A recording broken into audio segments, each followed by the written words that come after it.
one born of a man or born of a woman that can dim your star. For possible, you will shine and shine and shine brighter in the mighty name of Jesus. No one will dim your light in the mighty name of Jesus. Continue to shine in the Lord. The Lord is with you, and the right hand of God is upon your life in the mighty name of Jesus. In Jesus' mighty name, I have prayed. Amen. Amen. This is the way. Iwájú fún mi. Shall be well with you. Yes. Any igbono this Friday today shall be well. Èmi ni bẹ́ẹ̀ di adé wa ni ẹ bá wa ṣe àdúrà fún ẹ máa bí fọ́tò ẹ̀ lórí page mi ẹ bá wa ṣe àdúrà fún ṣé kò lè yín sí shall be well with you in the name of Jesus. Guys, hey Jesus, mo wá o fídíò kan lánàá ó ṣe bákanbákan nínú ọkàn mi. Ìyábọ̀ rẹ̀ a lè ṣe analysis very dark man rẹ̀ we are in one place right now ṣé kò yẹ yín sí we just have to be looking ṣé kò yẹ yín fún ẹ̀yin ènìyàn tẹ́ wà lórí social media. Ẹ̀yin tẹ́ máa ń jà tẹ́ máa ń lọ sí pages tẹ́ máa lọ máa ṣe pé this is not the right time o ó ti yẹ yín sí this is not the right time èṣù nílò ní o I'm telling you the truth now èṣù nílò ní the only thing tẹ́ máa wá òun ni peace ó ti yẹ yín because these people they are leader àwọn méjèèjì yìí wọ́n fẹ́ kọjú sí àwọn òbí they are leader they are born to rule ẹ̀yin náà rí wọn kọ́ máa ń rule they are born to rule ṣe ti rẹ́yìn tẹ́ jẹ́ níyàn nínú ayé tẹ́ fẹ́ yín sí ẹ calm down o let peace reign ṣé kò yẹ yín sí let peace reign kò ní bàjẹ́ fún Ìyábọ̀ o kò ní bàjẹ́ fún very dark let peace reign ẹ jẹ́ kí peace to reign ṣé kò yẹ yín sí because you are too quick láti attack ẹ jẹ́ kí peace to reign because your kí ni ọ̀rọ̀ wo mo fẹ́ sọ tí very dark mama fi rí yín. Do you have a platform that you will talk very dark man will see you? You have no that platform. Oh, ní platform yẹn. Do you understand now? Kò máa ṣe pé fún very dark man látàwọn ọ̀dàlẹ̀. He will not even see your video. The only thing is for you guys láti calm down. Èṣù onílò wa o. Ẹni tó ti kú o. Ẹni tó ti kú ó ti kú o. Ẹ̀yin tẹ́ wà láyé tí ẹ ṣe máa wà ńbẹ̀ pẹ̀lú peace of mind. Ó ti yẹ yín sìn. Ẹ ní jábọ̀ ẹni tó wà lókè kò ní jábọ̀ o. Ẹni tó wà nísàlẹ̀ kó máa lọ sókè ni o kò dá kẹ́ni tó wà lókè kó wá wà nílẹ̀ lọ ọ̀tá ò ní ṣe ṣí ọ̀sọ́rọ̀ ni o ẹ fi sùúrù sí i ó ti yẹ yín sọ sùúrù òun nìkan ni ó ṣe é ṣe ní ayé sùúrù ó máa ń gò fa àgbọn nílé ayé ju wàhálà lọ nǹkan téèyàn bá fi sùúrù tó bá fi gbè nǹkan gidi ló máa ń èso rere ló máa ń gún jáde ńbẹ̀ o ṣé kò yẹ yín sọ nǹkan téèyàn bá fi sùúrù ṣe òun ló máa ń ṣé ò tí mo ṣe very dark òye kò lè rí ṣé kò yẹ yín sọ kò ní rí kẹ́ ẹ ṣe ṣó láàárọ̀ kẹ́ ẹ ṣe lọ́sàn kẹ́ ẹ máa ṣe pẹ̀lú very dark man tó lè rí ẹ because page ó ti ń láàjù ju kó rí ẹ lọ kò lè rí ẹ kò lè affect ẹ one bit sùúrù nílé ayé yìí ó dáa gan o ó máa ń bí ọmọ gidi ló máa ń bí jáde nǹkan rere ló máa ń fà jáde nílé ayé dáa ní èpè lọ I'm telling you ṣó ti rí èèyàn téèyàn bá ń ṣe pè fún tí ẹni yóò bá ti wù èpè yẹn wà lórí ẹni yẹn tó bá ń ṣépè fún yìí tó bá torí pé ẹni yóò ṣẹ̀ ẹ́ ó ti yẹ ẹ́ sìn ó wá wòye pé bí ẹ máa gbé ọmọ ẹ̀ ṣépè ní ìbẹ́ nìkan kan wí o kò sẹ́ni kankan tí mò ń bá wí o èyí tẹ́ wà lórí social media mo sọ̀rọ̀ tèmi January o anybody tó bá wù kó máa ṣépè kó kọ́ mi o ó ti yẹ yín sìn tí ẹni bá ṣẹ̀ kó wá wòye pé ìrun ẹ̀ lélẹ́yìn sìn kó máa gbé ṣépè ṣó ti rí ìrun ẹ̀ tó ń gbé ṣépè yìí tó bá jẹ́ ẹni tó mọ́ ni èpè lè já èpè máa padà sọ́dọ̀ elépè ni ṣó kò yẹ ẹ́ sìn ó ti rí bẹ́ẹ̀ yẹn sìn tí ó ti rí tí ọwọ́ ẹ bá mọ́ èpè ò ní jà tí inú ẹ bá mọ́ sí àwọn ènìyàn èpè ò ní jà I'm telling you èpè ọwọ́ tó ń ṣẹlẹ̀ lọ́wọ́lọ́wọ́ èpè kọ́ o torí o sì ṣàdúrà gan àdúrà ò tí ì gbà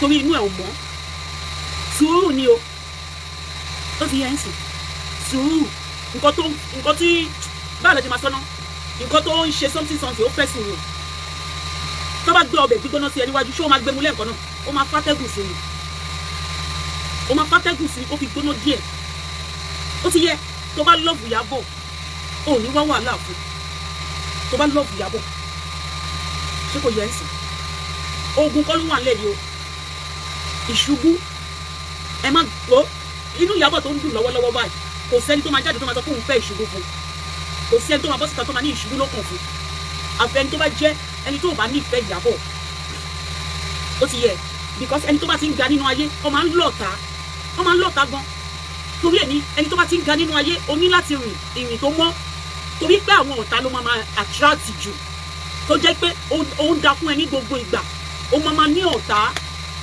ó ò ṣe ẹnikẹ́ni wà á kọ́tọ̀ dédé mú ẹ lọ́tà nítorí pé o ti da jù, àbí orin bákan, àbí ìrìn yẹn ti yẹ jù. Irú àwọn èèyàn báyìí, irú àwọn Ìyábọ̀ báyìí, wọ́n máa ń lọ́ta. Àkókò yìí gbogbo wọn máa papọ̀ ṣiṣẹ́ papọ̀ ni o, àdúrà ni o. Nílé ayé yìí gbogbo nǹkan tó dáa, èmi máa ń gbàdúrà ẹni tó wà lókè ò gbọdọ̀ jábọ́, ẹni tó wà nísàlẹ̀ ni kó máa gòkè lọ, èwo ni ẹni tó wà lókè kó máa jábọ́. Eléyìí ò ń ṣọ̀rọ̀ ogun o, Ọlọ́run mo fi bẹ̀ gbogbo yín, eléyìí ò ń ṣọ̀rọ̀ èpè. Àdúrà ni kẹ́ máa ṣe fún, ẹ máa jẹ́ kí àdúrà máa jáde lẹ́nu yín sí Ìyábọ̀ Òjó. Ó ní ìdí gbogbo àdúrà yín from now, torí ẹ mọ̀ nǹkan tí bí Ìyábọ̀ ṣe kọ sí orí social media, ẹ mọ̀ nǹkan tí àwọn òyìnbó yẹn, àwọn òyìnbó ńláńlá ni Yorùbá kà fún yín, ṣé ti yẹ yín sí? Ẹ mọ̀ nǹkan tí wọ́n ti kó bẹ́ Ìyábọ̀ ṣe sọ, ó ní wọ́n ti ṣe nǹkan, irú nǹkan wo ló ṣe? Ṣé àmàlà ni, àbí ẹ̀bà ni, àbí jollof rice ni? A mọ̀ nǹkan tí wọ́n ti ṣe tí ó fi lè bọ́ síta, tó fi lè sọ bẹ́ẹ̀, a mọ̀ nǹkan tí wọ́n ti ṣe. Very Dark Man tún jáde láàárọ̀ yìí, ó tún bẹ̀rẹ̀ ibi tó ti parí ọ̀rọ̀, ó ti yẹ yín sí ibi tí Very Dark Man tó parí ọ̀rọ̀ sí. Ok, mo gbé sí orí péjì nígbà kan kí wọ́n máa lọ ibi tó ti parí ọ̀rọ̀ sí lánàá, ó tún kọ́ntínú sórí ẹ̀. Ọlọ́run ló fi bẹ̀rẹ̀, ẹ ní jábọ́ o, àbí kò sí lẹ́dẹ̀ tó wà ní, ẹ ní jábọ́, Ìyábọ̀ náà ò ní jábọ́. Àdúrà tẹ máa gbà fún ni. Ẹ ti mọ̀ yí pé láti ilẹ̀ Very Dark Man àti Ìyábọ̀ ọ̀tá ni wọ́n lè jọ ṣe pọ̀, torí ìjà tó kọ́kọ́ jà lálákọ̀ọ́kọ́ yẹn ó mì tìtì, ó ní gbogbo ìlú, wọn ní lọ ṣe pọ̀, wọn ní lè jọjọ́ rẹ̀, Very Dark Man àti Ìyábọ̀ Òjó wọn ní lè jọjọ́ rẹ̀. The only thing tó máa ràn Ìyábọ̀ lọ́wọ́, àdúrà la máa ṣe fún. Inú Ìyábọ̀ tó ń dùn lọ́wọ́lọ́wọ́ báyìí kò ní korò, kò ní kan fún, ó ti yẹ yín sí, kò ní korò, kò ní kan fún, torí pé tó bá update fún Ìyábọ̀ lórí social media kò kí ń dá wọn lóhùn o, kán bá bu kò kí ń dá wọn lóhùn. Ó reply Very Dark Man, ibẹ̀ lẹ́ máa ti wà concern pé òun àti Very Dark Man ọ̀tá ni wọ́n. So ẹ gbọ́dọ̀ máa ṣe àdúrà fún gbogbo energy èpè yìí tẹ́ fẹ́ ṣẹ́yìn, ẹ bá mi fi energy èpè yìí yẹn kẹ́ máa fi ṣàdúrà fún Ìyábọ̀, torí pé ẹ̀dákẹ́dá tó ń rin ìrìn àjò débi tí Ìyábọ̀ rin ìrìn àjò dé nínú ayé kò ní gbà ládùúrà pé kó wálẹ̀, kò ní gbà ládùúrà pé kí ìtìjú dé bá, torí ìtìjú ò gbọdọ̀ dé bá Ìyábọ̀, torí àní mọ stage nǹkan tó máa ṣẹlẹ̀. Ó ti yẹ yín, níbi tí Ìyábọ̀ dé nínú ayé ìtìjú ò gbọdọ̀ dé bá. Àdúrà ní ká máa ṣe fún, ó yẹ yín sì, kò ń ṣe ṣó o, gbogbo energy ṣó ẹ yẹn lọ máa gbàwẹ̀, lọ máa ṣàdúrà, torí nílé ayé yìí tó bá ń dùn fún ẹ̀dá, àwọn nǹkan wà níbì kan tí wọ́n fẹ́ kó kan fún ẹ. Ó ti rí bẹ́ẹ̀ yẹn sì, tí o bá wá múra síra ẹ̀ sórí pé ó máa ṣubú, torí pé ilé ayé ta wà yóò gún nílé ayé ẹni tó bá lè làjà mi pẹ̀lú sùúrù dẹ̀ ni, ó ń ṣe gbìyàgbìyà. Ó ti yẹ àìmọye àwọn tó jẹ́ yí pé kí ló dé tó yẹ pé ẹni tó lówó kò sí iye bàtà tí ò lè rà nílé ayé, kò rí ẹsẹ̀ fi wọ́n. Ó lè fún gbogbo èèyàn ní bàtà lóríṣiríṣi, ṣùgbọ́n òun fún ara ẹ̀ kò lè wọ bàtà yìí. Ẹ bèè lọ́wọ́ ẹ̀ pé kí ni reason why àwọn èèyàn tiẹ̀ fi tòun. Ẹ bèè lọ́wọ́ ẹ̀ pé kí ni reason why, kí ni reason why tí ò ṣe lè wọ bàtà pẹ̀lú gbogbo owó tó ní, pẹ̀lú gbogbo ọlá tó ní, kò lè wọ bàtà torí kò lè rẹ́sẹ̀ fi wọ̀ ọ́. Ìwọ tó wá rẹ́sẹ̀ fi wọ bàtà, ìwọ ò bèè lọ́wọ́ ẹ̀ pé kí ló dé tó lè bá wọn ra designer bag, designer shoe tó ń wọ̀ yẹn, kí ló dé? Sórí pé ó rí bó ṣe jẹ́. So ilé ayé ìsùúrù ni, ẹ̀dá tí ò bá ti ní sùúrù nílé ayé yìí ó máa padà parun nínú ayé yìí, ó máa padà sọnù nínú ayé yìí. Sùúrù ní nínú ayé yìí. Tí Ìyábọ̀ tó fi lè dá Very Dark Man lóhùn, ẹ ti mọ̀ yí pé Ìyábọ̀ mọ nǹkan tó ń ṣe. Ṣé rí Ìyábọ̀ kò jẹ́ nìkan kan lóhùn, kọ́ ṣépè fún ọmọ ẹ̀. Nígbà tí ẹ sábọ̀ dùbọ́ síta tó sọ pé kí Ìyábọ̀ ṣe bó ní ju 50 million náà, Ọlọ́run ti ẹ̀ ní jẹ́. Ìyábọ̀ ò ní powó ẹjọ́ 50 million. Ó máa dúró èèyàn ní ìbẹ́ sábọ̀dù wí o, ẹjọ́ ẹ má times ọ̀rọ̀ mi o, mo kàn fi ń gbọ́n èèyàn ní fún ẹ̀yìn níyànjú o. Ṣé kò yẹ yín sìn? Ṣé ẹ̀ máa dúró tí Ìyábọ̀ wá gbé 50 million dání kó wá sọ pé ẹjọ́ lòun fẹ́ lọ fi ṣe? Ọlọ́run ò ní jẹ́. Tí bá jẹ́ bí Ìyábọ̀ máa gbalé sí ni. Tó bá gbé 50 million yẹn kàkà kó mú 50 million kó sọnù, ó máa padà lọ sọ́dọ̀ àwọn ọmọ aláìní ìyá, àwọn ọmọ tí ìyà ń jẹ lójú títì, á lọ fi ṣe wọ́n láàrín. Ẹ mọ iye tí 50 million jẹ́ ni, kéèyàn wá sọ pé yóò fẹ́ gbé lọ sí ilé ẹjọ́ nítorí pé wọ́n ń bómi lórí social media. Ọlọ́run ò ní jẹ́. Nǹkan tó bá ti mú ẹ bẹ̀rẹ̀ 50 million, nǹkan tó bá ti mú ẹ gbéyàn kan lọ sí ilé ẹjọ́, bó o ṣe máa ṣe nìyẹn, àgbà náà ni wọ́n ṣẹ̀ṣẹ̀ introduce àgbàná sínú ayé ẹ̀ ni wọ́n ní introduce àgbàná sínú ayé ẹ̀. Kò sí nǹkan tó jẹ́ ẹjọ́ ju àgbàná lọ. Àgbàná ni ẹjọ́, àgàgà ẹjọ́ Nàìjíríà, àgbàná ló jẹ́. Òun sanwó oúnjẹ fún àwọn lọ́ọ̀yà nínú. Tó bá ní kéèsì ní Nàìjíríà, níbi ìbàdí tó bá lọ bá lọ́ọ̀yà, ó máa sọ fún iye tó ń máa gbà. Ṣùgbọ́n ní Nàìjíríà bẹ́ẹ̀ kọ́ o, bẹ́ẹ̀ kọ́. Ọdún mẹ́wàá tó máa fi ṣẹjọ́ yẹn, ó máa gbowó lọ ni o. Àgbàná burúkú ni. Ọlọ́run ò dẹ̀ ní jẹ́ rí àgbàná. Ṣé o ti rí bẹ́ẹ̀ yẹn sì? Ṣé o ti rí? So àní wíwọ́ ẹ̀ lórúkọ Jésù. Ṣé kò yẹ yín sì? So àdúrà lè máa ṣe fún Ìyábọ̀. Ọlọ́run má jẹ́ kó rí ogun. Ọlọ́run má jẹ́ kó rí wàhálà. Ó ti yẹ yín sì? So gbogbo negative vibe tó bá wà lára ẹ̀, ó ní láti drop ẹ̀ láti introduce positive vibe sínú ìgbésí ayé ẹ̀ lọ́wọ́lọ́wọ́ báyìí. Ìyábọ̀ ò ní di negativities lọ́wọ́lọ́wọ́ báyìí. Positivities ló gbọ́dọ̀ máa wà nínú ayé Ìyábọ̀ Òjó lọ́wọ́lọ́wọ́ báyìí. So that gbogbo ogun tó wà, ogun ìkọ̀rọ̀ ni o. Ó ní àwọn battle kan tó máa ń pè ní unseen battle, ogun tí àfojúrí, ogun àfojúrí. Ó ti yẹ yín sí. Àwọn ogun àfojúrí tó lọ sápamọ́ síbi kọ́lọ́fín, Ọlọ́run á fi ìbẹ̀rù gbójó, á fi lé wọn jáde lórúkọ Jésù. Gbogbo àlejò kálejò tó fẹ́ wọnú ilé Ìyábọ̀, tó fẹ́ wọnú ayé Ìyábọ̀, tí Ìyábọ̀ invite wọn lórúkọ Jésù, Ọlọ́run á lé wọn jáde tí gbòǹgbò. Ọlọ́run á lé wọn jáde. Gbogbo bí kíbi tó bá fi pamọ́ sí, Ọlọ́run á lé wọn jáde lórúkọ Jésù. Àdúrà ni o. Àdúrà ni kẹ́ máa ṣe fún. Ó ní ìdíwá nísìn. Ó ti yẹ yín. Mo mọ̀ pé ẹ̀yin kan warrior fighter ní. Ó ti yẹ yín. Your show mélòó ló fẹ́ ṣe tí Very Dark Man fẹ́ gbọ́ ẹ̀. Very Dark Man ò lè rí ẹ̀. Ó lọ sí abẹ́ view ẹ̀ ni. Ó lọ sí abẹ́ comment section ẹ̀. Comment section àwọ̀tá. View Very Dark Man àwọ̀tá. Ta ló fẹ́ rí ẹ? Ọwọ́ wo ló fẹ́ sọ? Ó kàn sọ̀rọ̀ ni. Àdúrà la máa gbà. Àdúrà òun ló lànà fún àwọn tó wà nínú aginjù ayé. Ẹ rántí ìgbà tó wà nínú aginjù ayé, kí ló lànà fún wọn? Àdúrà. He part way of the Red Sea. He part the Red Sea. He part it. Omi yẹn báyìí, ó lọ báyìí, omi yẹn lọ báyìí. Ọ̀nà wá wà láàárín àgbàdo omi. Wọ́n wá lè cross that Red Sea. So àwọn tó wá ń bá wọn jà tó ń fẹ́ padà tó ń sì fẹ́ tẹ̀lé wọn, wọ́n ṣubú ni o. Pharaoh máa parun nínú ayé yín ní lórúkọ Jésù. Gbogbo Pharaoh tó sọ pé I will not let you go, ó máa parun ni o. Ní ìbẹ́ni kankan wí. Ṣùgbọ́n tó bá mọ̀ pé wọ́n ni Pharaoh tó fẹ́ tó torí pé love Jesus say let them go, let my people go. Ìwọ ni Pharaoh tó fẹ́ kọ́ lọ. Ó máa parun ni torí pé ó padà parun ni sínú rẹ́sì. Ó parun sínú rẹ́sì ni ìgbà tó fẹ́ kọ́ lọ. Tó sọ wípé òun máa tẹ̀lé wọn ní ṣá. Òun máa tẹ̀lé wọn ní ṣá. Níbi tó ti ń tẹ̀lé wọn àti ọ́sìsì ẹ̀ àti àwọn èèyàn ṣáròtì ẹ̀ àti àwọn èèyàn tó kó dání. Tán wọnú omi yẹn báwọn fẹ́ lọ bá àwọn tó ti tọ́sí. Omi yẹn ó dé padà. Omi yẹn swallow gbogbo wọn ni. Gbogbo ẹnikẹ́ni èèyàn kéèyàn tó sọ yí pé àníṣe òun ò ní padà àfi tóun bá rẹ́yìn wa lórúkọ Jésù wọn gbà kú mi pé lórúkọ Jésù wọn máa gbà kú Ìyábọ̀ kú. Gbogbo ẹnikẹ́ni tó fẹ́ rẹ́yìn Ìyábọ̀ wọn gbà kú ẹ̀kú lórúkọ Jésù. Wọn ò fẹ́ mọ̀ bóyá ọkùnrin ni bóyá obìnrin. Gbogbo ẹnikẹ́ni tó sọ pé ìwà láyé Ìyábọ̀ Òjó mi ìbẹ́ ẹnikẹ́ni wí o àdúrà lásán là ń ṣe tó sọ rẹ̀ di Pharaoh nínú ayé Ìyábọ̀ Òjó kẹ́ni tó ń gbà kú Ìyábọ̀ kú lórúkọ Jésù. Truly you love Ìyábọ̀. You want her to be happy because ibi tí Ìyábọ̀ ti dé nínú ayé, ibi tó dé nínú ayé nísìn, tẹ́ bá mọ ibi tí Ìyábọ̀ ti dé nínú ayé ẹ̀ nígbà aládùúrà kò ṣubú, a kò ní lè tèkì ẹ̀ Ọlọ́run onírò òun sì ó sì eyín ṣó ti ìwọ tó wà lẹ́lẹ́ yẹn ó wà òkè o ẹ̀rọ tó bá ṣubú kò sẹ́ni tó rí ìyá ẹ̀ ò ń ṣe wá àwọn èèyàn báyìí ló gbọ́dọ̀ ṣubú wà á débì kan nínú ayé ò ní wẹ́ẹ̀lì tó fẹ́ ṣubú I'm telling you torí ẹni tó wà lókè tó bá ṣubú wọ́n máa padà kọ ráìsì pìsì lé wọn lórí ni kò dẹ̀ ní jẹ́ bẹ́ẹ̀ lórúkọ Jésù fún Ìyábọ̀ Òjó kò ní jẹ́ bẹ́ẹ̀ fún ìtìjú ò ní dé bá lórúkọ Jésù ní agbára ẹ̀jẹ̀ Jésù telling you mi ìfẹ́ mọ̀ tó ṣe jókòó lẹ́yẹ kankan mo ò fẹ́ mọ bí tó ń jókòó sí mo ò fẹ́ mọ bí tó wà lórúkọ Jésù ìtìjú ò ní dé bá mo ò fẹ́ mọ nǹkan tí Ìyábọ̀ ti ṣe o ó ti yẹ yín sí Ìyábọ̀ ò gbọdọ̀ wálẹ̀ mi ìfẹ́ mọ̀ nǹkan tó ti tọwọ́ bọ̀ ṣùgbọ́n kò gbọdọ̀ wálẹ̀ ìtìjú ló máa jẹ́ fún gbogbo ẹ̀yin ọmọ tẹ̀ǹtẹ̀lẹ̀ lẹ́yìn ìtìjú ló máa jẹ́ so ẹni láti gba aládùúrà mi kí Ọlọ́run kó bá wa fún gbogbo ibi tí Ìyábọ̀ bá wà ní wọ́lọ́wọ́lọ́ wáyé there is no distance in the realm of the spirit kí Ọlọ́run bá mi fún ní strength láti borí ogun tó fẹ́ kọjú ìjà sí the Lord will give you that strength you need it now the Lord will strengthen you Ìyábọ̀ Òjó that is the only thing kókó yìí because tẹ bá gbọ́ show Very Dark Man láàárọ̀ ó ti yẹ yín sí ṣé kò yẹ yín Ìyábọ̀ is a star ẹ lọ wo ẹ máa gbọ́ ẹ máa gbọ́ ẹ máa gbọ́ ẹ máa gbọ́. Queen Mother, why are you restless? I did my video yesterday.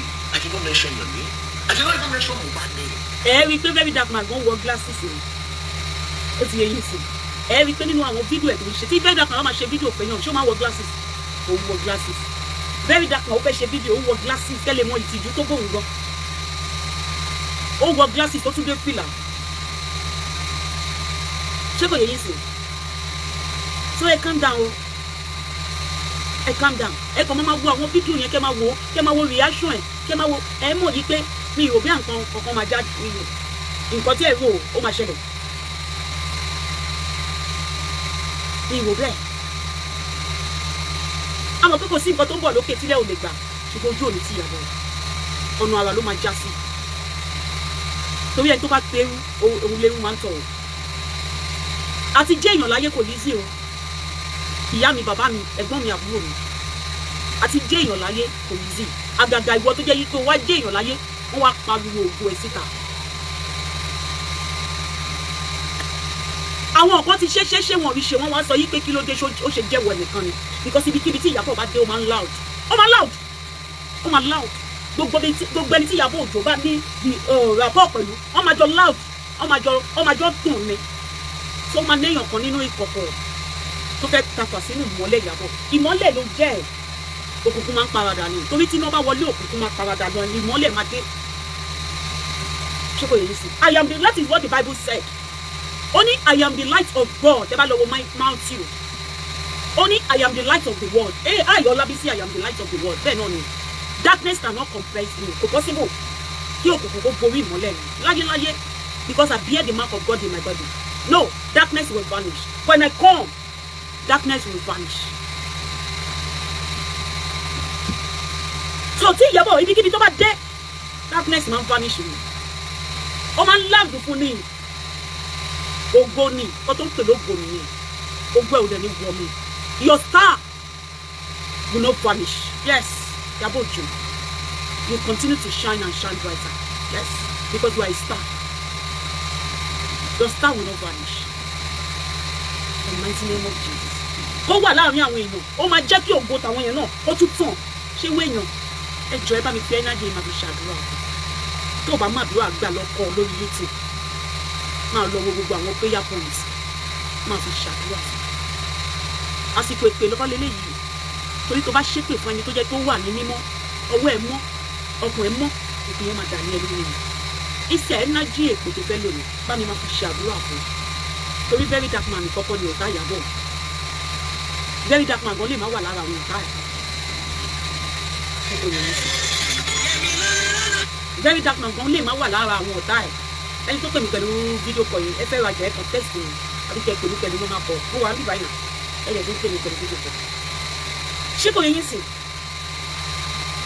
àdúrà nìkan ni kẹ́ ẹ máa ṣe àdúrà nìkan ní ọ̀pá kìrìsìtẹ́nì ìtẹ́lẹ̀ yìí very very soon Ìyábọ̀ will be victorious. Yes, victory is for her. ṣé kò yẹ yín sìn very dark man fọlọ́ ọ̀tá Ìyábọ̀ ó ti yẹ yín sìn àwọn kan ti ní ìbẹ́ níkẹ́ni wí o àwọn kan ti gbẹ́bọ́ pé Ìyábọ̀ gbọ́dọ̀ ṣẹ̀sìn gbogbo gámẹ́ǹtì ẹ̀sìn tó fẹ́ wọ̀ fún Ìyábọ̀ asọ́dínà iná ọ̀hún jó wọn lórúkọ Jésù. Every garment of shame, every garment of dishonor, every garment of disfavour tí wọ́n fẹ́ wọ̀ fún Ìyábọ̀ ajóníná iná ọ̀hún kò jó wọn lórúkọ Jésù. àwọn ló ní Ìyábọ̀ kan lónìí tẹ̀lé he will go back to sender. àwọn kan ti gbẹ́bọ ẹ̀ wọ́n ti gbẹ́bọ ẹ̀ sí nítorí ọ̀rọ̀ Ìyábọ̀ wọ́n ti wọlé babaláwo lọ wọ́n ti wọlé oníṣòwò lọ wọ́n ti lọ sọ́dọ̀ ẹ̀fà wọ́n ní Ìyábọ̀ gbọ́dọ̀ bá wọn wọlé ṣùgbọ́n lórúkọ Jésù abọ́dànù ẹgbẹ́ padà sórí ẹni náà padà wọ́n wọ aṣọ ẹ̀sìn wọn Ìyábọ̀ ò ní báyìí she will not dance to the music of shame. Ìyábọ̀ you will not dance the music of shame in the mighty name of Jesus. ò ní bá wọn jójó ẹ̀sìn ní agbára ẹ̀jẹ̀ Jésù ò dẹ̀ ní bá wọn jójó ẹlẹ́yà ní orúkọ Jésù. gbogbo ẹnikẹ́ni tó ń kọ orin ẹlẹ́yà tó ní ìwọ Ìyábọ̀ kó wá jó ní orúkọ Jésù orin náà kó padà sọ́dọ̀ wọn kó máa jó nínú káàmpù wọn in their midst kó máa bẹ̀rẹ̀ sí ní bá wọn wọ aṣọ ẹ̀sìn kó máa bá wọn wọ aṣọ òkòrò kó máa bá wọn jójó ẹlẹ́yà lórúkọ Jésù. Yẹ́mi ṣe máa rí àní bá wọn wọ aṣọ ẹ̀sìn o because àwọn kan wà tó ti wọ́n ṣọ agbádá ẹ̀sìn kalẹ̀ wọ́n ní kó wá jó má dá wọn lóhùn o ẹ̀ṣẹ̀ nìkan ló lè fà á síbẹ̀ láti lọ jó ẹ̀ṣẹ̀ òun nìkan ló lè fà á síbẹ̀ má bá wọn ṣépè sódà ọlọ́run ò ní jó bá wọn wọṣọ ẹ̀sìn ọlọ́run ò ní jó bá wọn jójú ẹlẹ́yà ní agbára ẹ̀jẹ̀ Jésù ṣé kò yẹ ní sí kò yí sí tẹ́tí bí gbogbo àwọn nǹkan tí àwọn star tí wọ́n go through lélẹ̀ ṣé kò yẹ ní sí so truly you love Iyabo it is not time for you to this is not the time to mama shake me this is the time to do yeah. Hello, have you come to pick the order?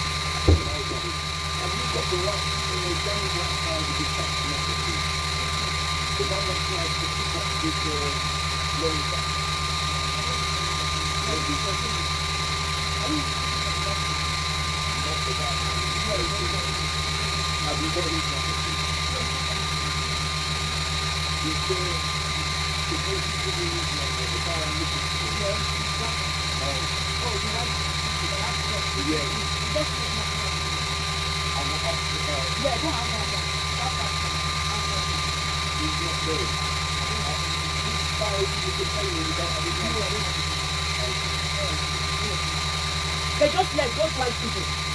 Yeah, we don't stop. They just because they have what is the time now? They should come back soon. Ẹ̀yin tèmi, it shall be well with you guys. So you tell me video tí Very Dark Man ṣe yìí. Ó ti lè ní sí. Ẹ máa rí pé kò sí nǹkan kan. Very Dark Man was just having fun. Ó ti lè yín. But threatening ló máa jẹ́ fún ẹ̀yin tó yẹ pé tìlábọ̀ lọ ṣe. Video yìí kò ní sit nínú body yín. But ẹ bá calm down. Ẹ wo video yìí. Ẹ pẹ́lẹ́ lẹ́ni cash person. Iye yìí sí.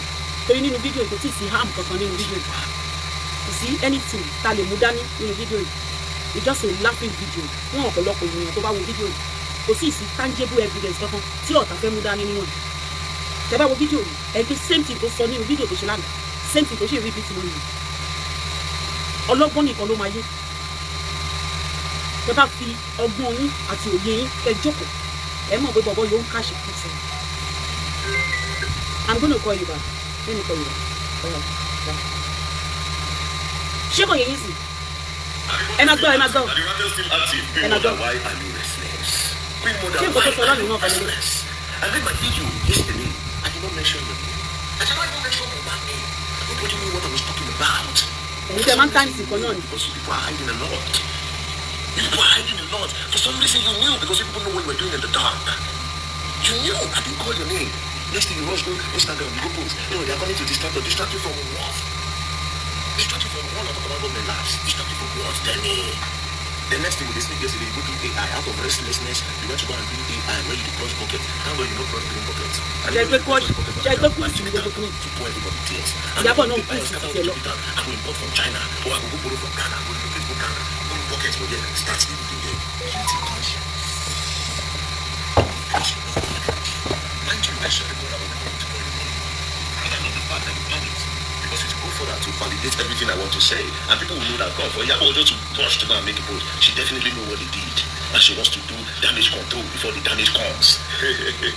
Get ready, yeah? Oh, and as for the people that always say, they talk about justice for Mohbad, but Mohbad did not get justice. Shut up, that's not how it works. Shut up. Ó sọ kí ni lálẹ́ àná Mohbad was born alive September 1996. Mohbad was also alive September, you see? Tupac was born alive 1996. After 30 years, they finally arrested the person who had one. After 30 years, America have more intelligent than Nigeria. They have CCTV camera everywhere. Ẹ jọ̀ọ́, kí ni ọ̀rọ̀ yìí sí? Kí ló dé tó ṣe fẹ́ ọgbọ̀n tí Very Dark Man sọ níbà? Kí ló fẹ́ fa ogun fún? Ẹ̀yin èèyàn tẹ́ ń gbọ́ ọ̀rọ̀ yìí. Because ẹ máa ti mí mi ẹ máa ti times ẹ̀ sí nǹkan míì. Ó ti yẹ yín sí. Ẹ fi àwọn, let me tell you one thing. It takes people tí ò nífẹ̀ẹ́ Iyabo Ojo láti mú fídíò Very Dark Man láti fi kọ so many things. It takes people. Just what you say. Because that is how they're going to feed with. So ìwọ tó ní energy ẹ kó máa ṣàdúrà fún. Ogun ẹ má wọṣọ ogun sí ogun ò tí yá. Ogun ò dẹ̀ ní dé. Ẹ kó máa ṣàdúrà fún mi. Because inú àwọn èèyàn bá ń dùn àwọn kan wà tó fẹ́ kí inú ẹ korò.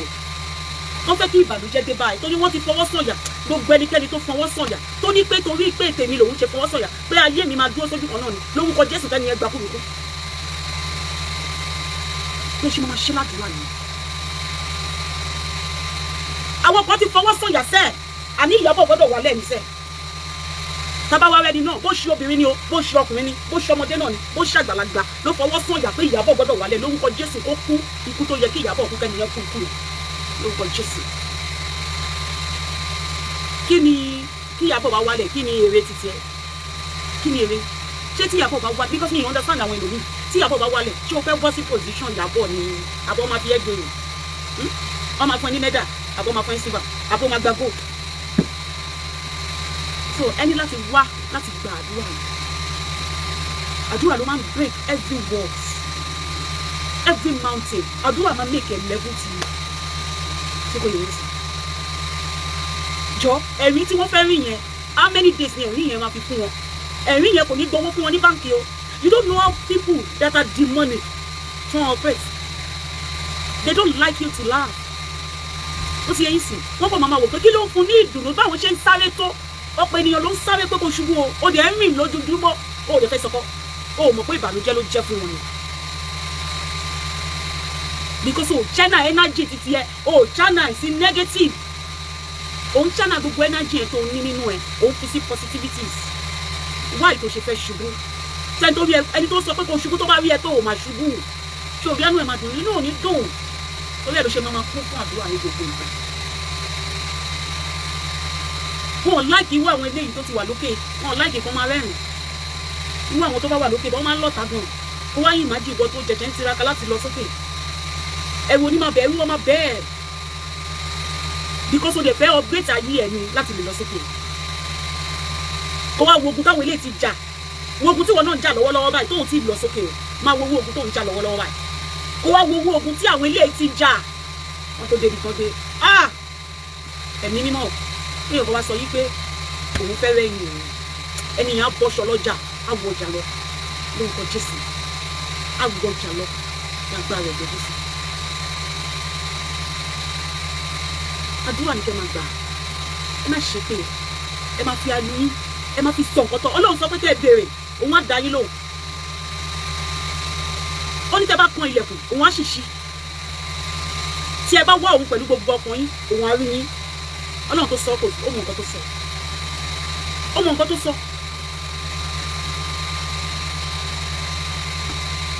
ẹ súnmọ́ Ọlọ́run this is negativities lele that when you work with positivities you win when you work with positivities and someone that is carrying negativity you that is carrying positivities you will win that person ó máa win ẹni yẹn ṣáà wàá win ẹni yẹn wàá conquer ẹ Ìyábọ̀ will conquer ẹ gbàgbé.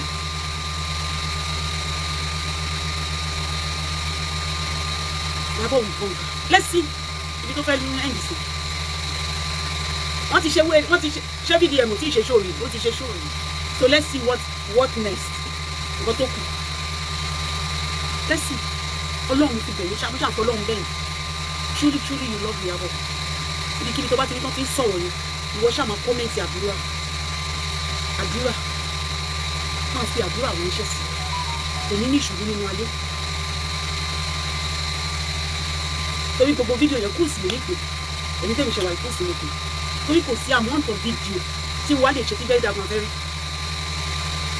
kò lè rí sí kò sí ó bá táàgì ẹ̀ kò lè rí ẹ péèjì ẹ ti tóbi jù láti rí ẹ péèjì ẹ ó máa swallow ẹ kò lè rí ẹ gbogbo àwọn èèyàn tí bẹ́ẹ̀ dàgbà máa ń bájà ṣó máa wọ glasses ó wọ glasses ẹ lọ wò tí ó fẹ́ dàgbà Ìyábọ̀ tí ó wọ glasses ẹ ti mọ̀ pé ó kù sáré ẹ̀ ni àwọn ọlọ́mọ ń ṣeré tiẹ̀ ni ó ti eyín sí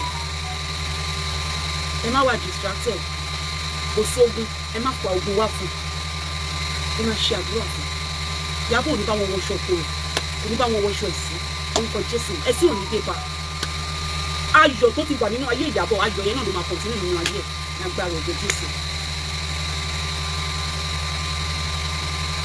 Ọlọ́run àbá wa ka gbogbo ẹ̀ṣẹ̀ ẹ̀ ní agbára ẹ̀jẹ̀ Jésù.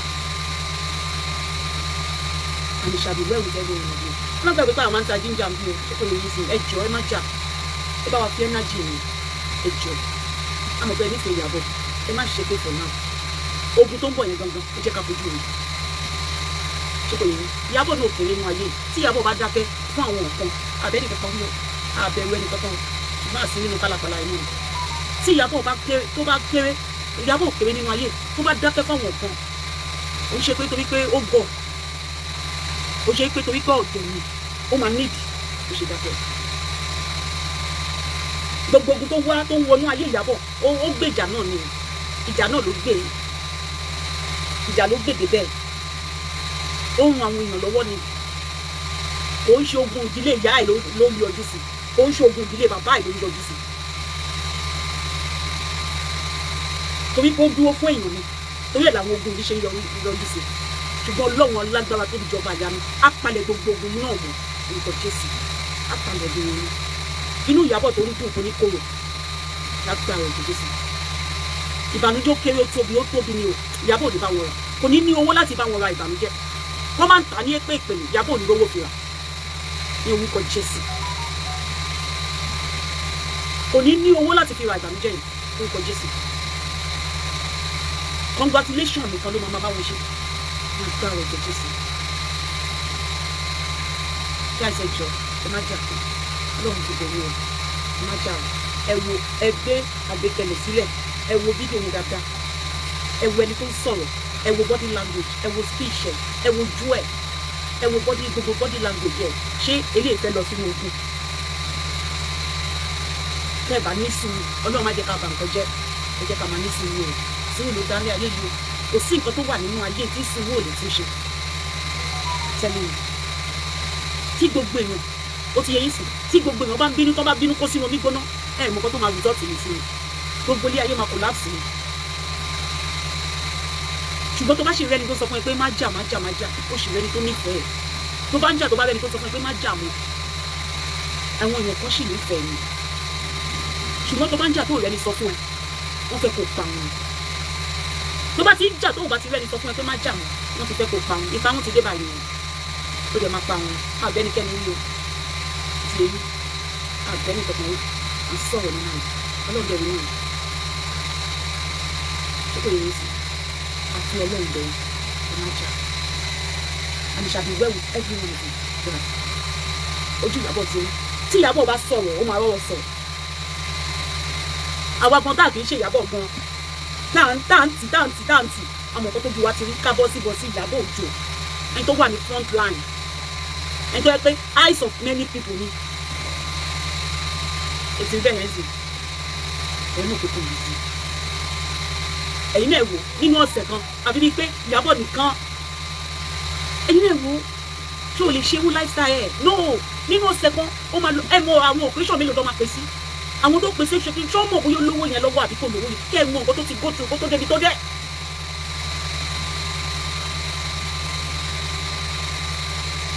Everybody fẹ́ kí Ìyábọ̀ wá sí operation àti ní celebrity tó bọ́ síta tó sọ pé ẹ má pòun sí pátí mọ́ tẹ́ ẹ bá lè jẹ́ kí n wọ nǹkan tóun ní ẹ má pòun mọ́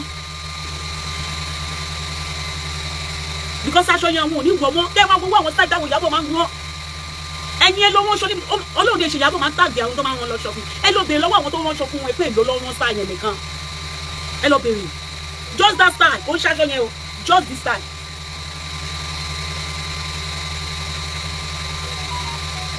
kéèyàn dẹ̀ máa wọ àwọn ọkọ bẹ́ẹ̀ yẹn bí alẹ́ máa wù lọ́sẹ̀ ìyẹn wá wò pé ìṣubú ló yẹ kó dé bá ó ti kò ní ṣubú lórúkọ Jésù you will not fall for the enemy to rejoice Ìyábọ̀ you shall not fall for your enemy to rejoice over you in the mighty name of Jesus you will not fall for the enemy to rejoice over you that your enemy they will wait for life instead of you falling you will be rising in the mighty name of Jesus where others are falling Ìyábọ̀ Òjó you will rise above all your enemy of course ibi gíga la yẹ ó iṣẹ́ nílẹ̀ ó dẹ̀ máa ga títí láéláé lórúkọ Jésù you will not fall mo fẹ́ mọ bó ṣe fẹ́ ṣe oh you will not fall for your enemy to laugh over you you be the one to laugh over your enemy you will conquer you are a conqueror yes you will not fall for enemy to laugh mi fẹ́ mọ owó ọ̀tá tó ní Ìyábọ̀ Òjó mi fẹ́ mẹni tó mú ẹ lọ́tà mi fẹ́ mọ̀. But they will not laugh the last. You'll be the one to laugh last, and your laugh will be the best. In the mighty name of Jesus, and it shall be well with you. Okay, it's well. Ẹ má gbàgbé ginger, wọ́n máa ń ta ginger o. Okay, wọ́n máa ń ta ginger. They say African for that, and it shall be well with you guys. Ẹ má jà, ẹ má ṣe pé. It's easy. Mashake shall be well with your Oju. In the mighty name of Jesus. The Lord will give them that strength. The Lord will strengthen your heart, your Oju. The Lord will strengthen you. In the mighty name of Jesus. Ọ̀tá ò ní rẹ́rìn ayọ̀ lórí ẹ̀. Ìwọ ló máa gbé gbá ọpẹ́, of course. Ìyábọ̀ Òjó, this is your time and your turn to rise. And you will rise above your enemy. Because it is your time and your turn. Yes. Gbogbo àwọn fẹ́rù ayé ọ máa kú dànù lórúkọ Jésù.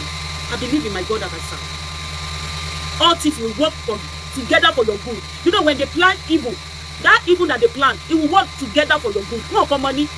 More money.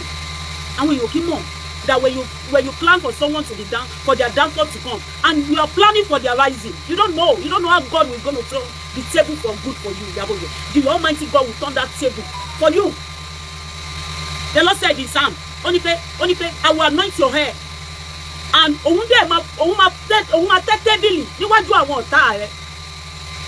will anoint your hair with oil, with overflow blessing. Your oil will be running over. What was not running over? Surely goodness and mercy. It will run over in your life. Mercy of God will speak on your behalf, and it will turn that table around. And the Lord will prepare a table for you in the midst of your enemy, even in the presence of your enemy. Your enemy will dance. When God table, what you have to prepare a table for, to then jail, to jog, to buy John Jay, to one time, our boy, how for more for you for Jesus.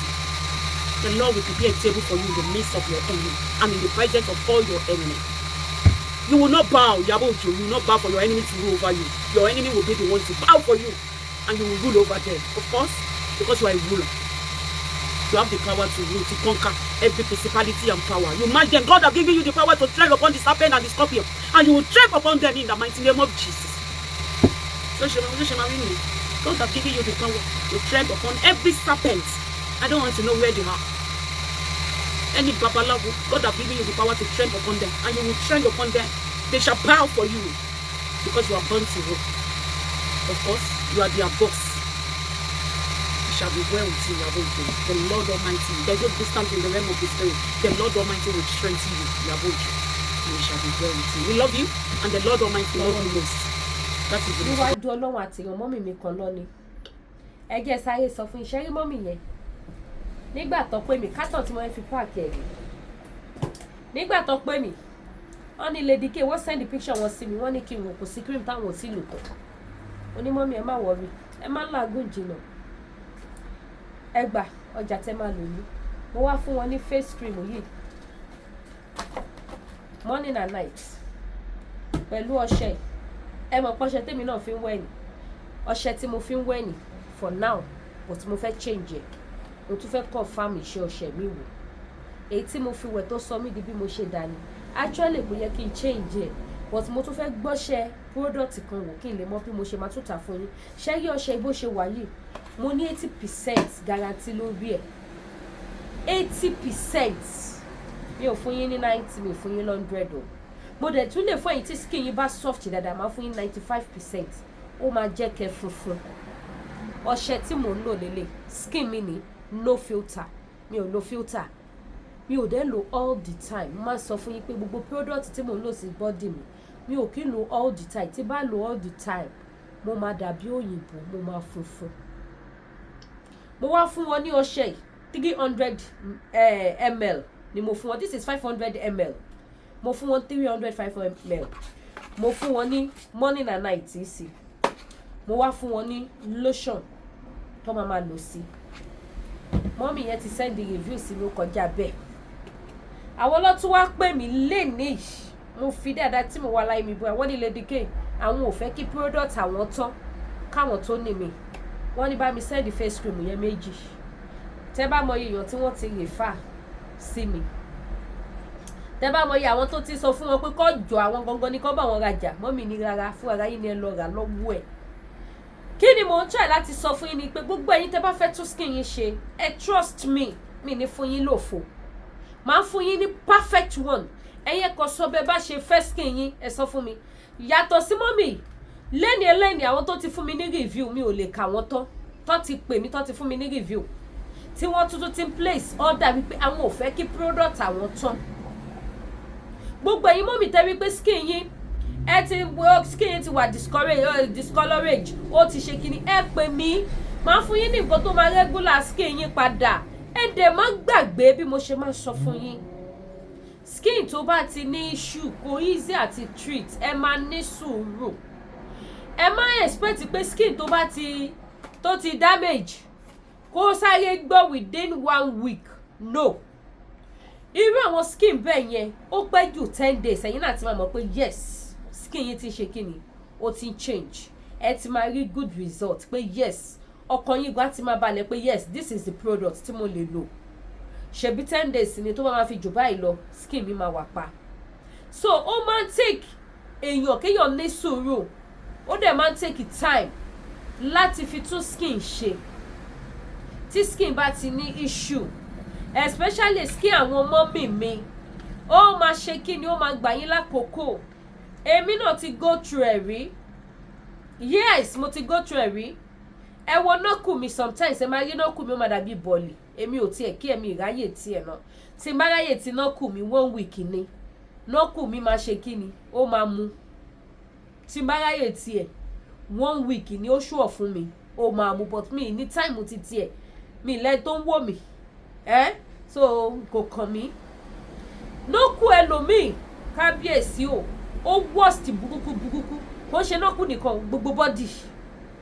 Tẹ́ bá wo nọ́ọ̀kù mi, ẹ rí pé àwọn ìgbà kan wà tó yẹ pé nọ́ọ̀kù mi mọ́ gan jù báyìí lọ. Ìgbà tí mo ráyè tiẹ̀ yẹn, bí mo dẹ̀ ṣe pé yes, ó ti ṣe kíní, mo pátì, ọkàn mi ti balẹ̀ pé yes, mo ní treatment fún anytime tí bá ti ráyè, because nọ́ọ̀kù ó máa ń yí ẹran ọbẹ̀ yẹn yí, ó yí nọ́ọ̀kù wa tẹ̀ wò yìí, ẹran ẹ̀ ó yí dákú, both hand nọ́ọ̀kù àti tẹsẹ̀ ó yí, kò ń tètè gbọ́ ogun ẹ̀ bó ṣe wà ó máa ń jágùn. Ẹ lè lo nǹkan kó má ṣiṣẹ́, that is nọ́ọ̀kù for you. But tó bá ti gbọ́, ó ti gbọ́ nìyẹn. So bí nọ́ọ̀kù mi ṣe wà yìí, mo ti mọ̀ pé mo ní nǹkan tó gbọ́, so mi ò worry. Ọjọ́ tí n bá ráyè tiẹ̀, màá tún ṣe kí ni, màá tún rí ti ẹ̀rọ. So kí ni mo fẹ́ fàyọ́ bẹ̀ fún yín ni pé ẹ̀yin tẹ́ bá ń face àwọn difficult things pẹ̀lú ọ̀rọ̀ cream lílò, I know it's not easy, because mo ti rí a lot of complaint, a lot of things. Àwọn tó ti fi thousands of naira, £500, $500 tó ti fi ra cream tó yẹ pé same thing náà, ẹ̀bùn náà ni, kò ṣiṣẹ́. But èmi sọ fún yín pé níná tó bẹ́ẹ̀ lọ́dọ̀ ti tèmi. Ẹ dẹ̀ máa fún mi ní good review. Ọlọ́run mi gbọ́, ó dá mi lójú, mo fọwọ́ ìsọ̀yà. Ẹ wo mọ́mì tán ní product. Nígbà tí mo sẹ́ndẹ̀ sí wọn, mo fẹ́ ro ẹjọ́ pa. Mo mọ̀ pé wọ́n wo program yìí, wọ́n mọ̀ pé àwọn ò bá rí. Lady Gay, mo ní mọ́mì ẹ má worry. Ó tún send the picture wọn sí mi kí n wojú àwọn, but mo ní ẹ má worry. Ẹ̀yin mọ́mì mi dáadé mi. Mo fa lálẹ́ ilẹ̀ Oòduà, mo fi búra fún yín. Kò pé 1 week, màmá send the voice note sí mi pé Lady Gay. Àwọn ò tí pé 1 week, àwọn tí ń tún ara àwọn wò. Mo ní ẹ má worry. Àwọn ló ní set product. Kò tí tán lọ́wọ́ wọn, wọ́n ti order mi, wá order double. Ike ọṣẹ kékeré lọ́rà tẹ́lẹ̀, nísìnyí ọ̀rà medium size, mo ní big size náà. Eléyìí ẹyọ kan ni mo fún wọn tẹ́lẹ̀, wọ́n ra méjì. Àwọn tún láwọn tún wá ní kíní kan pé àwọn ní irùngbọ̀n, àwọn máa ń fọwọ́ jẹ dẹ̀ mọ́ pé irùngbọ̀n bí tẹ́ bá ti ń jẹ ó máa ń ta kókó, èmi náà ní ibẹ̀ máa so, ó máa fún yín láwọn ewo títí ti báyìí. Èmi náà ní irùngbọ̀n, kọ́ lọ ń ṣàánú àwọn obìnrin onírùngbọ̀n yìí. Ohun tí mo recommend fún wọn ni, tí mo dẹ̀ sure pé ó máa ṣiṣẹ́. Kọ́ ṣàrà máa bá mi fi pa ibi tó bá ti ń já irun yẹn, kọ́ máa fi pa. Kò ní so, kò ní ṣe anything, ó confirm dákú. Face soap tó máa lò òun lélẹ̀. Face soap yìí ó ti wà too powerful ju wọn. Òun mo lélẹ̀ ni mo ní kó máa lò fún face. Wọ́n dẹ̀ ti ṣàlàyé pé táwọn bá ti ń lò, àwọn rí ṣẹ̀gbọ́n, but mo ní no, ó ti wà too powerful fojú yín nìyẹn. Face yàtọ̀ sí face. Ẹ go for this, òun lélẹ̀ fi wà ń bẹ̀. So gbogbo ẹ̀yin tẹ́ bá wá ní the product tí ẹ fẹ́ lò, tí ẹ fẹ́ lò tó máa jẹ́ kí skin yín kó gbá skin, ẹ pè mí, mo wà available. Ẹ wo bí bó bá jówó kékeré lẹ́ni, tẹ́ bá ti pè mí, Lady K, iye báyìí ni mo ní, báyìí mo ṣe fẹ́ kí skin mi wà, máa tà fún yín. Ẹ dẹ̀ ní regret. Mo sọ fún yín, mo ní mo fẹ́ change ọṣẹ ìwẹ̀ mi, eléyìí ni mo fẹ́ lọ fún. Ṣẹ́rí ọjà yìí, a lot of people wọ́n request fún, ready made ni. Wọ́n request fún. Èmi dẹ̀ máa ń like ọjà táwọn èèyàn bá béèrè tán béèrè, tí n bá rà, màá fẹ́ mọ orú tó ń gbé bẹ́ẹ̀ táwọn èèyàn fi ọ̀dẹ̀ gan. Òun mo ṣe fẹ́ switch sórí eléyìí sí. Eléyìí báyìí sìn yìí, Malato soap. Eléyìí soap ni. eléyìí face soap, eléyìí body soap. So as from today, this is the one I will be using. So tí skin mi ò bá ti wá sharp mọ́, kẹ́mọ̀ pé product tí mo lò òun ni. Tó bá tún wá sharp jù báyìí lọ, kẹ́mọ̀ pé eléyìí ló yin pin. This is the one I will start using as from today. Èní tí mo ṣe fídíò yìí, ohun tí mo ń lọ fún sin ni. Mo fẹ́ wò kí n lè mọ bí mo ṣe máa lè fi ọwọ́ ìsọ̀yà fún àwọn tí mo bá ń ta fún wípé ẹ fọkàn yín balẹ̀, ẹ máa funfun. Eléyìí báyìí sìn, ó ṣùọ̀ fún mi dákú. Mo lè fi ọwọ́ ìsọ̀yà. Yes, ẹ lè lò without cream tẹ́lẹ̀ máa rí iṣẹ́. Bó ṣe wá wà mo tún ti wá ní another one tó tún wá strong jẹ́lẹ̀ lọ. Mi tẹ̀ need àti confirm ẹ̀ because mo mọ̀ pé yes iṣẹ́ yẹn dùn. Ó dùn ó ta. Irú yẹn sì mi ò gbọ́dọ̀ lò pẹ̀lú bí mo ṣe wà yìí o. Kí n tún wá lò within 5 days. 5 days ni mo sọ. Tí n bá lò product mi náà ni o. Tí n bá lò within 5 days. Ọmọ màdó òyìnbó tán. Ẹ béèrè pé bó ló ṣe jẹ́ Lady K. Ọlọ́run rí mi ò lo filter. Natural lele. Natural skin. Natural face. No filter. So mi ò gbọ́dọ̀ tẹ́rí sí yẹn pé jẹ́ kí n lo iṣẹ́ mi ìwò náà má ti lọ funfun jù. So gbẹ̀yìn tẹ́ bá ní strong skin, tí skin yìí thick dáadáa tó strong, àwọn ni máa recommend the second product mi fún. Second product mi, àwọn ni máa recommend ẹ̀ fún nǹkan tó ń gbénú ẹ̀yìn. Bó dẹ̀ ṣe wá ẹ̀ lè lò tán 2 months because ó foam dáadáa. Ẹ kọ́ra máa fi pa skin yìí kẹ́ tó wẹ̀. Ẹ̀yin mọ́ mi, ẹ wò mí ẹ tún mi wò. Àṣírí yẹn lélẹ̀. So now I'm going for this láti lè fi gbọ́ iṣẹ́ wò because àwọn èèyàn rush ẹ̀ gan. Mo dẹ̀ fẹ́ mọ ohun tó wà nínú rédíò tó ń dún táwọn èèyàn fi rush ẹ̀. So tẹ́ bá dẹ̀ wo product mi náà, a lot of people tí mo ti ta product fún, kò sí ẹni tí mo ta ọṣẹ ìfún, ọṣẹ ìtítọ́ lọ́wọ́ mi tẹ́lẹ̀ mo ẹ̀ṣẹ̀ tún ṣe mí ni. Kò sí ẹni tí mo ta ọṣẹ ìfún tí wọn ò pè mí padà láì tí lo tí wọ́n lò tán tí wọ́n ti order fún ìmí. Wọn ò tí lo ìtọ́ra tán wọ́n ti order ìmí sílẹ̀. Nǹkan tó ń pè wípé nǹkan ṣiṣẹ́ nìyẹn. So gbẹ̀yìn tẹ́ bá need àwọn products lóríṣiríṣi. 1 minute please.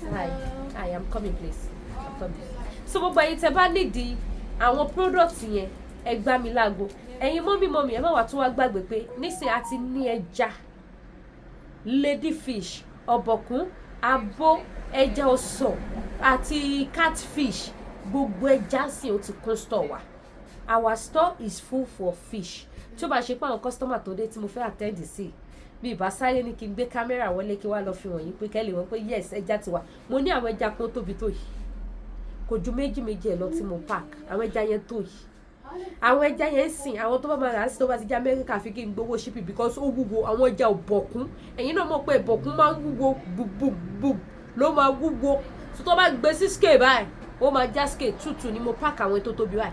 Àwọn tó jù báyìí lọ, mo pack wọn ní 3. Àwọn míì, mo pack wọn ní 4. So èyí tẹ́ bá ti fẹ́, ẹ̀yin mọ́mì mi, ẹ kàn sí mi, ẹ pè mí. Tó bá dẹ̀ jẹ́ àwọn ṣe àánú wa náà ni. Àánú máa lọ fọhùn bàbá agbára mi máa kọ́ Èdùmàrè. Àwọn ṣe àánú, ọṣẹ àrọ̀bí, ọṣẹ ìṣẹ́gun, gbogbo ẹ̀ ló wà. Ẹ̀yin tẹ́ bá ní the special cancel full spiritual, you are free to contact me. Ẹ̀yin tẹ́ bá dẹ̀ wò pé okay Lady K kéré sí mi, kì í ṣe wù Lady K, okay no problem, kò sí wàhálà. Àdúrà gbogbo wa jọ máa gbà lórúkọ Jésù, àní ṣàṣetì. Kí ló tún kù tí máa polówó àwọn nǹkan irun lọ́lọ́kanjọ̀kan, àwọn jewelries gbogbo ẹ̀ ó wà available. Mo dá àwọn customer dúró. Ẹ ṣé gan, ẹ bá mi like, ẹ bá mi love, kẹ́dẹ̀ ṣe kíni, kẹ́dẹ̀ bá mi share. Ó dàbọ̀.